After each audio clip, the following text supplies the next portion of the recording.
बिस्मिल्लाहिर्रहमानिर्रहीम। Seeratunnabi series part 1। पैगंबर इस्लाम हज़रत मोहम्मद सल्लल्लाहु अलैहि वसल्लम की मुबारक ज़िंदगी के पहलू, आपका इनकलाब और दुनिया पर असरात सीरतुन्नबी की सीरीज़ में वाक़यात की शक्ल में हम आपकी खिदमत में पेश करने की अदना सी कोशिश कर रहे हैं। यह सीरीज़ मौलाना सादिक हुसैन सरधानवी की किताब आफ़ताब आलम से मखरूज़ है। इस्लाम से पहले की ज़िंदगी कितनी भयानक थी, फिर इस्लाम की किरणें फटती है, रोशनी और अंधेरे की कशमकश शुरू होती है। कुफ़ारे मक्का ने जुल्म व सितम की आंधी चला दी, एक एक मुसलमान का जीना दुश्वार कर दिया गया। तरह तरह की साजिशें हो रही हैं, कत्ल की धमकियां दी जा रही हैं, इल्ज़ामात लगाए जा रहे हैं। तंग आकर मुसलमानों को हबशा की ओर हिजरत करने की इजाज़त दी जाती है, लेकिन वहाँ भी कुफ़ार पीछा नहीं छोड़ते। परेशानी और बढ़ती है तो मदीना की ओर चल पड़ते हैं। चले जाने की इजाज़त मुसलमानों को मिल जाती है। हुजूर सल्लल्लाहु अलैहि वसल्लम के कत्ल की साजिश होती है, आप अल्लाह के हुक्म से हिजरत कर जाते हैं। मदीने में इस्लाम रियासत कायम होती है, लड़ाइयाँ होती है, अलग अलग भी, और कबीले के कबीले मुसलमान हो जाते हैं।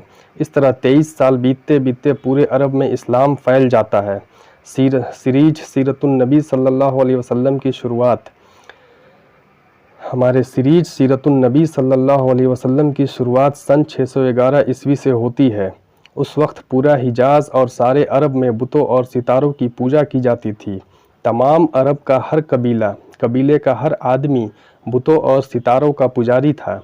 लेकिन यह अजीब बात है कि वे बुतों और सितारों को पूजते हुए भी हश्र और नस्र और बदले के दिन के कायल थे।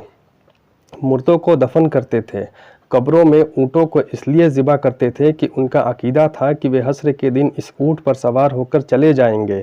वे तौहीद के कायल थे, खुदा को कायनात का पैदा करने वाला मानते थे। बुतों को अल्लाह के दरबार में शफाअत करने वाला समझकर उनकी पूजा करते थे। सुबह हो चुकी थी, ठंडी हवा चल रही थी। उस वक्त मक्का के एक कोने से बहुत ही हल्की सुरीली आवाज़ पैदा हुई, जो धीरे धीरे बढ़ने लगी और बढ़ते बढ़ते इतनी बढ़ी कि मक्का शहर की गली गली, कूचे कूचे, घर घर में इसकी आवाज़ सुनी गई। आज अरबों की ईद थी। वे बहुत सवेरे जाग चुके थे और आवाज़ को सुन सुनकर मर्द और बच्चे बैतुल हरम की तरफ दौड़ने लगे। मक्के की गली कूचों में हलचल शुरू हो गई और लोगों के गिरोह तेज़ी से लपकते नज़र आने लगे। सुरीली आवाज़ अभी तक बुलंद हो रही थी, बड़ी लुभावनी आवाज़ थी। ऐसा लग रहा था जैसे कोई सुरीला बाजा बजा रहा है। लोग शहर के चारों ओर तेजी के साथ बैतुल हरम की तरफ दौड़ पड़े। वे चमचमाते कपड़े पहने हुए थे और पीले पटके बांधे हुए थे। वे अरबी लिबास में थे। बैतुल हरम यानी खाना काबा बीच शहर में कायम था। यही वह हरम शरीफ है जिसकी बुनियाद हज़रत इब्राहीम अलैहिस्सलाम ने रखी थी। मुद्दतों तक यह एक खुदा के मानने वालों की पनाहगाह थी, अब बुत परस्तों के कब्ज़े में था।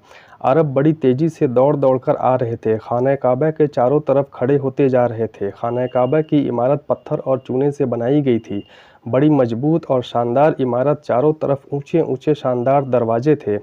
जमजम के करीब नाइला और आसफ का बुत खाना काबा के नीच एक कुआं था। कुएं की मन पत्थर की और धन कुछ छोटा था।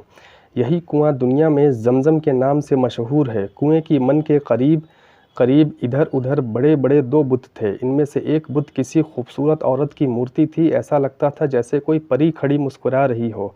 उस बुत का नाम नाइला था। दूसरा बुत एक भारी भरकम इंसान की शक्ल का था। ऐसा लगता था जैसे कोई पहलवान अपने मुकाबले के आदमी को चित्त करके खुश हो रहा हो। उस बुत का नाम असाफ था। तमाम अरब इन दो बुतों का एहतराम करते रहे और इनके सामने आते ही सजदे में गिर जाते थे। बाजा अभी तक सुरीली आवाज़ से बज रहा था। ऐसा लगता था जैसे हरम शरीफ के अंदर बज रहा हो।